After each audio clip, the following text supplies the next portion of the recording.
முத்தரசன் ஐயா பேசுறது கேக்குதா உங்களுக்கு?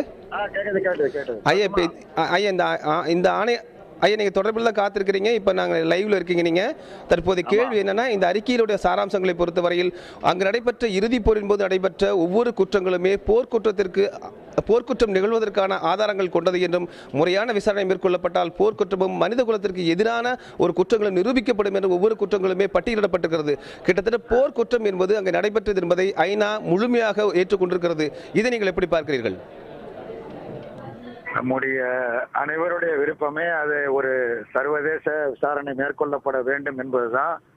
ஏனென்றால் 2009 நடைபெற்ற இறுதிக்கட்ட போர் என்கிற பெயரால் தீவிரவாதத்தை நாங்கள் அழிக்கிறோம் என்கிற பெயரால் தமிழ் மக்களை அழிப்பதற்கு தமிழ் பெண்களை, இளைஞர்களை அனைவரையும் ஒட்டுமொத்தமாக ஒரு இன அழிப்பைத்தான் இலங்கை இராணுவமும் இலங்கை அரசாங்கமும் சேர்ந்து செய்தது.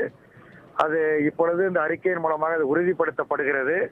ஆகவே இந்த அறிக்கை முழு விசாரணை ஒவ்வொன்றையும் தனித்தனியாக விசாரித்தால் நிச்சயமாக இது ஒரு குறிப்பிட்ட இனத்தை, குறிப்பாக தமிழ் இனத்தை அழிக்க வேண்டும் என்கிற ஒரு தீய கெட்ட நோக்கத்தோடு இலங்கை அரசாங்கமும் இராணுவமும் செயல்பட்டது நிச்சயமாக அம்பலத்திற்கு வரும்.